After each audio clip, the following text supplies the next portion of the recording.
हाँ तो देखिए, हम आज सबसे पहला टॉपिक वेक्टर के बारे में पढ़ने जा रहे हैं। तो वेक्टर में होता क्या है कि कुछ ऐसे फिजिकल क्वांटिटी है जिसमें डायरेक्शन होता है और स्केलर क्वांटिटी में डायरेक्शन नहीं होता है। तो स्केलर क्वांटिटी में डायरेक्शन नहीं होता है तो उसको आप सिंपल रूल से जोड़ सकते हैं, लेकिन वेक्टर को जोड़ने के लिए आपको एक स्पेशल रूल की ज़रूरत पड़ता है। तो इस टॉपिक में यही पढ़ेंगे कि वेक्टर को कैसे जोड़ा जाता है, कैसे घटाया जाता है, कैसे गुणा किया जाता है।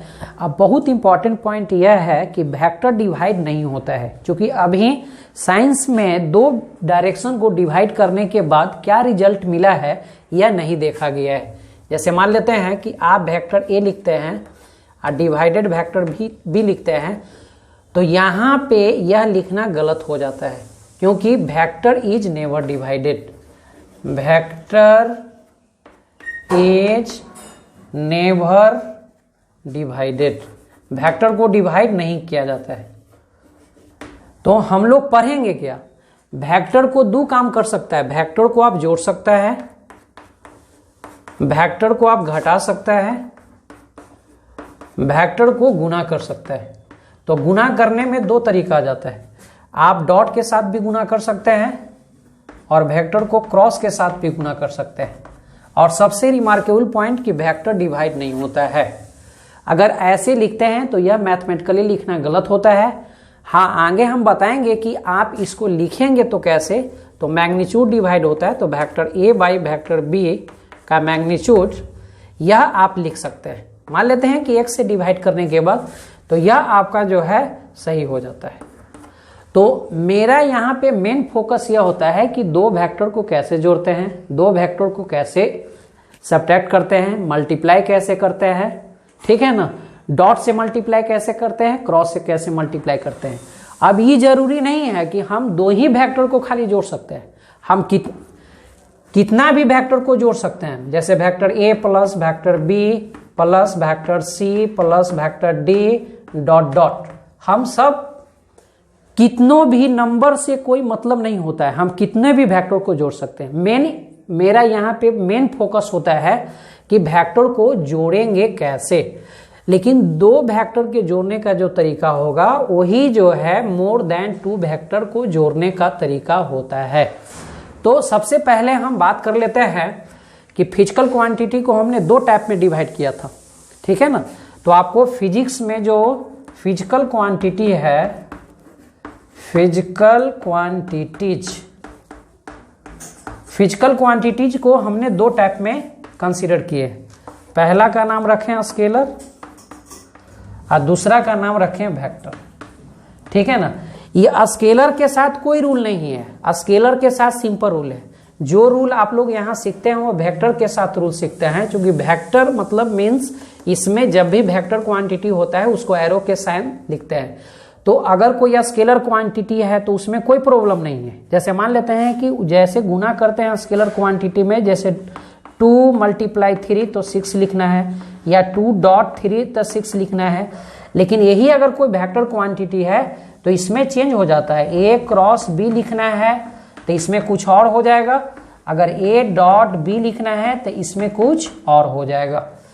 तो स्केलर के साथ कोई रूल नहीं है, जो भी रूल हम लोग सीखेंगे वो वेक्टर के साथ सीखेंगे। तो सबसे पहले हम लोग यह जानेंगे कि स्केलर और वेक्टर में डिफरेंस क्या होता है। तो देखिए, स्केलर जो होता है ओनली मैग्नीट्यूड होता है, ओनली मैग्नीट्यूड होता है। हम शॉर्ट में मैग्नीट्यूड लिखे हैं, ओनली मैग्नीट्यूड। मैग्नीट्यूड बोलने के मतलब क्या होता है, ये मैग्नीट्यूड दो चीज से बना होता है, एक न्यूमेरिकल वैल्यू से, एक आपको न्यूमेरिकल वैल्यू से बनल रहेगा, न्यूमेरिकल वैल्यू से, और दूसरा यूनिट से। जैसे एज फॉर एग्जांपल बात करते हैं तो आप लिखते हैं एग्जांपल, जैसे मास लिखते हैं तो यह हो गया 2 kg। तो देखिए 2 हो गया आपका न्यूमेरिकल वैल्यू और kg हो गया यूनिट, तो ये पूरा मिलके मैग्नीट्यूड हो जाता है। इसको पूरा को मैग्नीट्यूड बोलते हैं। मैग्नीट्यूड खाली नंबर को नहीं बोलेंगे, अगर खाली नंबर को मैग्नीट्यूड बोलेंगे तो अनडिफाइन हो जाएगा। जैसे हम बोले कि फोर्स या कुछ बोल देते हैं force 3, what do mean by 3? 3 का कोई मतलब नहीं होता है, आपको यहां पे बोलना पड़ेगा कि 3 न्यूटन 3 मीटर पर सेकेंड। तो कहने के मतलब मेरा यह हो जाता है कि मैग्नीट्यूड जो होता है, हाँ तो हम बता रहे थे कि स्केलर क्वांटिटी जो होता है वह दो चीज से बना होता है, न्यूमेरिकल वैल्यू और यूनिट से। लेकिन वही अगर हम वेक्टर क्वांटिटी की बात करें तो इसमें जो होगा दो चीज होगा, पहला होगा मैग्नीट्यूड, पहला हो गया मैग्नीट्यूड और दूसरा हो गया डायरेक्शन। अब मान लेते हैं मैग्नीट्यूड की बात करें तो इसमें दो चीज, न्यूमेरिकल वैल्यू और यूनिट, और डी के मतलब डायरेक्शन को हम डी से इंडिकेट किए। मतलब फाइनली यह कहना चाहते हैं कि स्केलर जो बना हुआ है वह न्यूमेरिकल वैल्यू और यूनिट से बना हुआ है। अब वेक्टर जो बना हुआ है न्यूमेरिकल वैल्यू होना चाहिए, यूनिट होना चाहिए और डायरेक्शन होना चाहिए। जैसे एज फॉर एग्जांपल, जैसे आप लिखते हैं फोर्स, तो यहां पे लिखना पड़ेगा 10 Newton due east, due east. तो देखिए 10 जो हो गया आपका न्यूमेरिकल वैल्यू हो गया और n जो हो गया यूनिट हो गया, और ड्यू ईस्ट बोलने के मतलब यह डायरेक्शन इंडिकेट किया, ठीक है ना। अगर आप वेक्टर को 10 न्यूटन खाली लिखते हैं तो वह मैग्नीट्यूड ऑफ वेक्टर कहलाएगा, इसमें डायरेक्शन एब्सेंट होगा। ये पता आपको नहीं है कि जो 10 न्यूटन जो फोर्स लग रहा है वो किधर से लग रहा है, लेकिन ड्यू ईस्ट लिखने के मतलब यह फिक्स हो जाता है कि आप जनरली जो बोर्ड पे रिप्रेजेंट करते हैं ईस्ट या इस डायरेक्शन में शो करते हैं। इसका मतलब कि यह हो गया कि कोई फोर्स 10 न्यूटन इस डायरेक्शन में है। लेकिन यही अगर बात को आप लिखते हैं फोर्स 10 न्यूटन लिखते हैं और इसमें डायरेक्शन को मेंशन नहीं करते हैं तो अब यह अनडिफाइन हो जाता है, क्योंकि अब जब 10 न्यूटन लिखे तो हम किसको किधर किधर रिप्रेजेंट करेंगे। 10 न्यूटन हम इधर रिप्रेजेंट करें, 10 न्यूटन हम इधर रिप्रेजेंट करें, 10 न्यूटन इधर रिप्रेजेंट करें, बोलिए किधर रिप्रेजेंट करें। तो इसी कारण से अगर हम वेक्टर क्वांटिटी को बिना डायरेक्शन के साथ लिखते हैं तो वो अनडिफाइन कर जाता है। तो वेक्टर के साथ डायरेक्शन का होना बहुत जरूरी है, मीनिंगलेस एंड अदरवाइज वह मीनिंगलेस रिजल्ट हो जाएगा। मीनिंगफुल रिजल्ट होने के लिए वेक्टर का डायरेक्शन होना जरूरी है। जैसे यहां पर देखिए कि फोर्स 10 न्यूटन ड्यू ईस्ट लिखें तो ईस्ट आपको पता है कि इस डायरेक्शन में है, इट मीन्स फोर्स आपको 10 न्यूटन इस डायरेक्शन में होगा। लेकिन अगर फोर्स को 10 न्यूटन लिखते हैं और यहाँ पे डायरेक्शन को मेंशन नहीं करते हैं तब यहाँ पे कौन डायरेक्शन रिप्रेजेंट करेंगे। चूंकि इनफाइनाइट नंबर ऑफ डायरेक्शन हो सकता है प्लेन में, तो कौन रिप्रेजेंट करेंगे, तो यह लिखना जो है ना गलत हो जाता है। तो जो भी वेक्टर क्वांटिटी है उसको डायरेक्शन के साथ लिखना बहुत जरूरी होता है। बहुत सारा है, जैसे मान लेते हैं कि जो स्केलर क्वांटिटी है, जैसे मान लेते हैं कि हम वर्क की बात करें तो वर्क में 10 जूल, तो ये कंप्लीट है, इसमें डायरेक्शन की कोई जरूरत नहीं। जैसे आप कभी काम करते हैं तो कितना एनर्जी खपत हुआ तो आप डायरेक्ट बोल सकते हैं कि 10 जूल एनर्जी खपत हुआ। इसमें यह नहीं जरूरी है कि 10 जूल एनर्जी ऊपर से खपत हुआ नीचे से खपत हुआ, मतलब इसमें कोई डायरेक्शन की इंपॉर्टेंस नहीं होता है। तो फिजिक्स में दो क्वांटिटी होता है, एक स्केलर और एक वेक्टर। तो स्केलर में बिना डायरेक्शन के वह टर्म डिफाइन हो जाता है, लेकिन वेक्टर क्वांटिटी को डिफाइन करने के लिए डायरेक्शन का होना जरूरी है। अगर डायरेक्शन नहीं रहेगा तो वह बेचारा खुद अनडिफाइन हो जाता है। अगर मान लेते हैं कि फोर्स को 10 न्यूटन यहाँ पे लिखते हैं, डायरेक्शन मेंशन नहीं करते हैं, तो यहाँ पे फोर्स के मैग्नीट्यूड को आप बता रहे हैं, डायरेक्शन को नहीं बता रहे। तो हम अब आगे यह देखेंगे कि वेक्टर को कैसे जोड़ेंगे, घटाएंगे, गुना करेंगे। डिवाइड वेक्टर को नहीं करते हैं। तो सबसे पहले वह सब करने के पहले कुछ हम वेक्टर के बारे में विशेष पॉइंट और जान जाते हैं। जैसे कुछ पॉइंट हम वेक्टर के बारे में और बता रहे हैं। जैसे मान लेते हैं कि कोई वेक्टर लिखना है, तो वेक्टर लिखना है तो सबसे पहले क्या एरो साइन होना चाहिए। तो एरो साइन ये जो जहां से स्टार्ट करता है उसको हम टेल पॉइंट बोलते हैं, और जहां पे खत्म हो जाता है उसको बोलते हैं इन पॉइंट। जैसे मान लेते हैं कि आप होम से आप स्कूल जाते हैं, तो घर से स्कूल जाते हैं, तो मान लेते हैं घर एक पॉइंट पे हुआ, स्कूल इस पॉइंट पे हुआ, तो आपका जो डायरेक्शन इस टाइप के एरो शो करेगा जाने का। इसका मतलब कि होम आपका टेल पॉइंट हो गया और स्कूल आपका हेड पॉइंट हो गया। तो एरो साइन से हम वेक्टर को रिप्रेजेंट करते हैं। अगर अब हम कोई फिजिकल क्वांटिटी को ले लें, जैसे हम लेते हैं वेलोसिटी ले लेते हैं या तो डिस्प्लेसमेंट ले लेते हैं, तो उसको लिखा कैसे जाएगा। जैसे मान लेते हैं कि आप जो जा रहे थे वह 10 मीटर पर सेकेंड से जा रहे थे। आप घर से स्कूल कितना से जा रहे थे, 10 मीटर पर सेकेंड से जा रहे थे। तो इसका मतलब कि आपको यहाँ पे वेलोसिटी को लिखना है और यहाँ से एरो साइन देना पड़ेगा। तो यह इंडिकेट करता है कि आप वेक्टर को लिख रहे हैं। वेलोसिटी लिख के एरो साइन दीजिएगा तो वेक्टर को इंडिकेट करेगा। और अगर हम यहाँ से दोनों साइड से घेर देते हैं तो यह मैग्नीट्यूड को इंडिकेट करता है। तो मैग्नीट्यूड को इंडिकेट करता है तो आपका वैल्यू है 10 मीटर पर सेकेंड। और डायरेक्शन फोटो में बनावल है कि आप कैसे जा रहे हैं, तो यहाँ पे डायरेक्शन नहीं लिख सकते, यहाँ पे नहीं, क्योंकि मैग्नीट्यूड लिखने का मतलब है कि मैग्नीट्यूड लिखना है। यहाँ पे मैग्नीट्यूड रिप्रेजेंट करता है। अगर आप इसको लिखते हैं vector v = 10 metre per second, तो यह लिखना गलत हो जाएगा, क्योंकि यहाँ पे डायरेक्शन को शो कर रहा है। लेफ्ट साइड आपका डायरेक्शन है, राइट साइड में कोई डायरेक्शन नहीं है, तो ऐसे नहीं लिखते हैं। आगे हम बताएंगे कि एरो साइन के लिए यहाँ पे डायरेक्शन क्या इंडिकेट करेंगे, लेकिन फिलहाल वह आगे का चीज है। यहाँ पर हम अभी यही आपको बता रहे हैं कि अगर कोई वेक्टर को लिखना है तो वैल्यू को खाली लिखना है, तो वेक्टर को लिख देंगे और दोनों साइड से बाउंड्री लाइन खींचते हैं, जिसका नाम है मैग्नीट्यूड ऑफ वेक्टर। इसको बोलते हैं मैग्नीट्यूड ऑफ वेक्टर। इसको आप बोल सकते हैं मैग्नीट्यूड ऑफ वेक्टर। अब वेक्टर में स्पेशली यह कौन है, वेलोसिटी है। तो मैग्नीट्यूड ऑफ वेलोसिटी भी इसको बोल सकते हैं, उससे कोई दिक्कत आपको नहीं हो सकता है। अब देखिए कुछ खास टाइप के वेक्टर होता है। जैसे पहला, एक हमको फिजिक्स में सबसे ज्यादा यूनिट वेक्टर की जरूरत पड़ता है, यूनिट वेक्टर की जरूरत पड़ता है। तो यूनिट वेक्टर क्या होता है इसके बारे में समझिए। तो जैसे मान लेते हैं कि अभी बताए थे कि मान लेते हैं कि कोई वेक्टर ए हुआ, ए वेक्टर हुआ, और इसका मॉड लीजिए आप। अगर मॉड लेने के बाद अगर यह वैल्यू 1 हो जाता है, अगर मॉड लेने के बाद यह वैल्यू 1 हो जाता है, तो इस वेक्टर को आप यूनिट वेक्टर बोल सकते हैं। तो यूनिट वेक्टर एक डायरेक्शन को, यूनिट वेक्टर का इसे मेन कोई जरूरी नहीं है। यूनिट वेक्टर का मेन जरूरी है डायरेक्शन के लिए, क्योंकि हम किसी वेक्टर के साथ यूनिट वेक्टर को रखते हैं तो उस वेक्टर का मैग्नीट्यूड में कोई चेंजिंग नहीं होगा, खाली वो डायरेक्शन बताता है। तो खास करके यूनिट वेक्टर का जो हम लोग कंसीडर साइंटिस्ट ने किया है, फिजिशियन ने जो यूनिट वेक्टर को कंसीडर करने का मेन पर्पस डायरेक्शन के लिए है, मैग्नीट्यूड के लिए नहीं।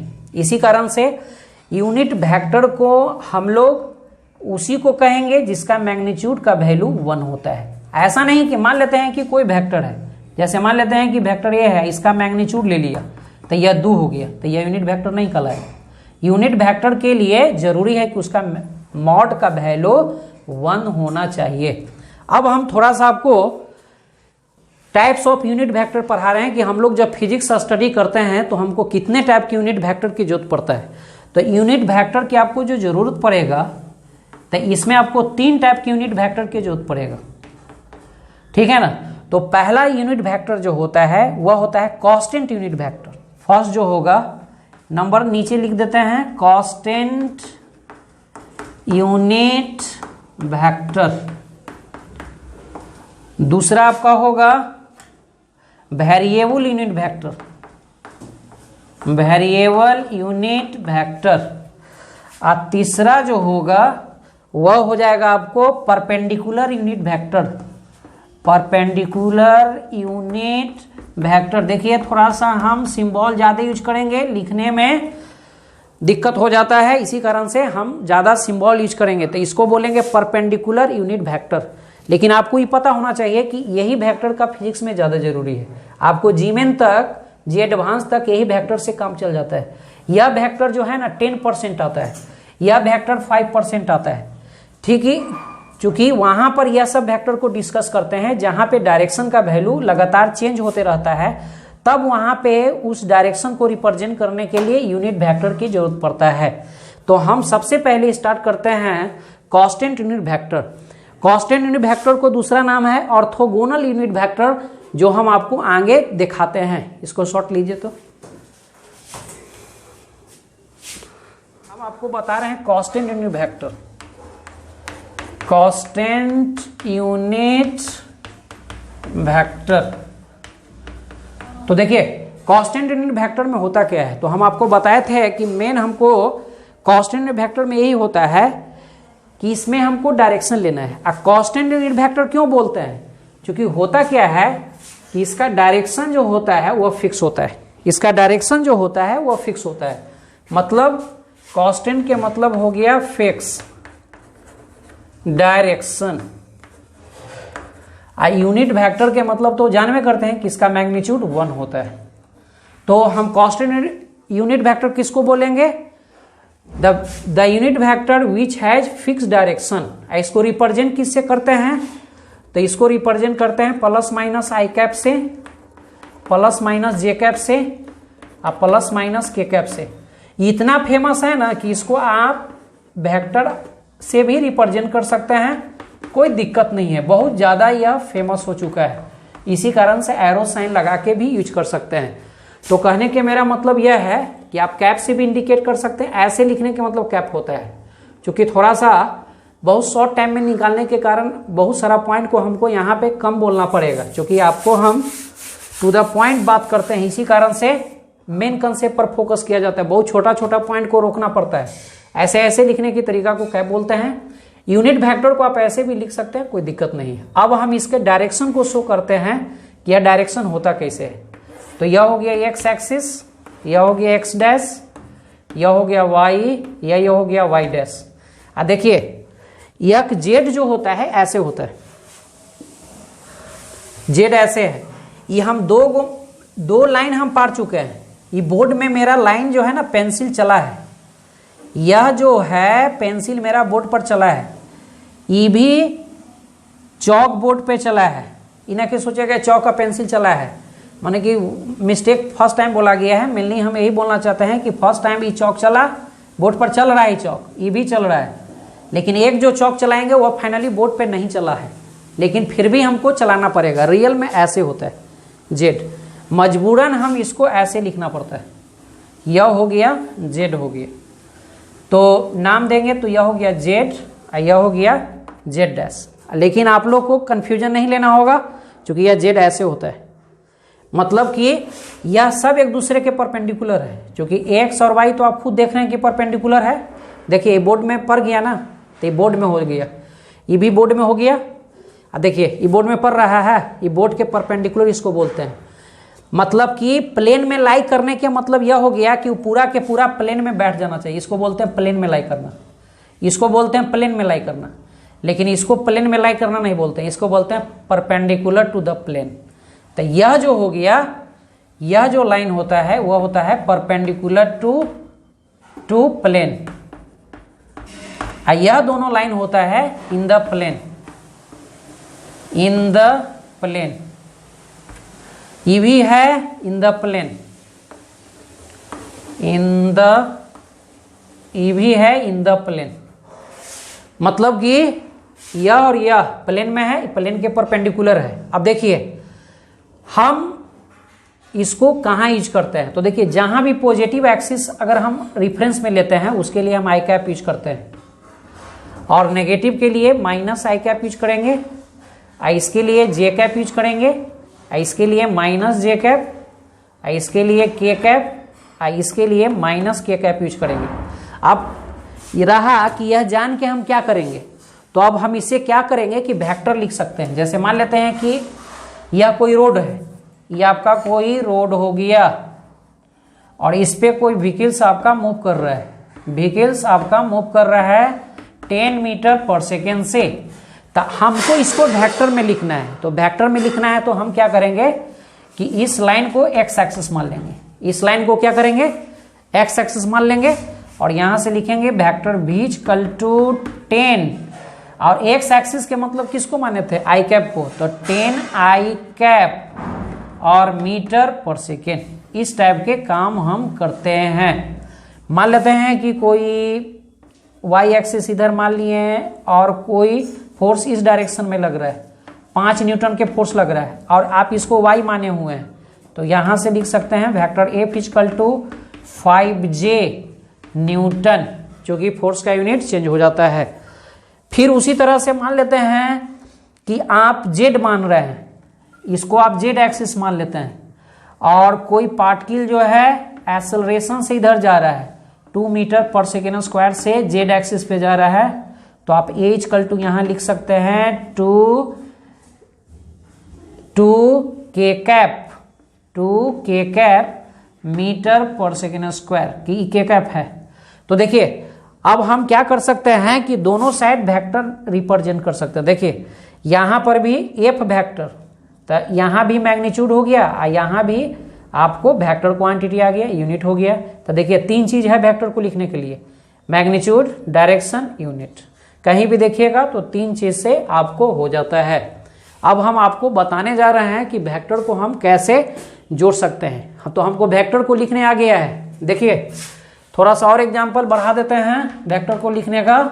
जैसे मान लेते हैं कि x एक्सिस है और y एक्सिस है, कोई फोर्स इधर लग रहा है 10 न्यूटन का और 50 न्यूटन का फोर्स इधर लग रहा है। तो अगर ये फोर्स का नाम F1 दे दें और यह फोर्स का नाम F2 दे दें, तो यहां से आप लिख सकते हैं F1 vector equal to 10I cap newton, F2 vector equal to 15J cap newton. तो ऐसी वेक्टर को लिखते हैं। अब देखिए चूंकि हम बताए थे कि यह सब यूनिट वेक्टर है, तो यूनिट वेक्टर होने के कारण प्लस माइनस आई कैप रहे, या तो प्लस माइनस जे कैप रहे, या तो प्लस माइनस के कैप रहे, सबका मैग्नीट्यूड 1 होता है। जिसके कारण से अगर मान लेते हैं कि वेक्टर F का मॉड लेगा तो यहां भी हो जाएगा 10I कैप का मॉड, और 10I कैप के मॉड के मतलब इसका मैग्नीट्यूड 1 है।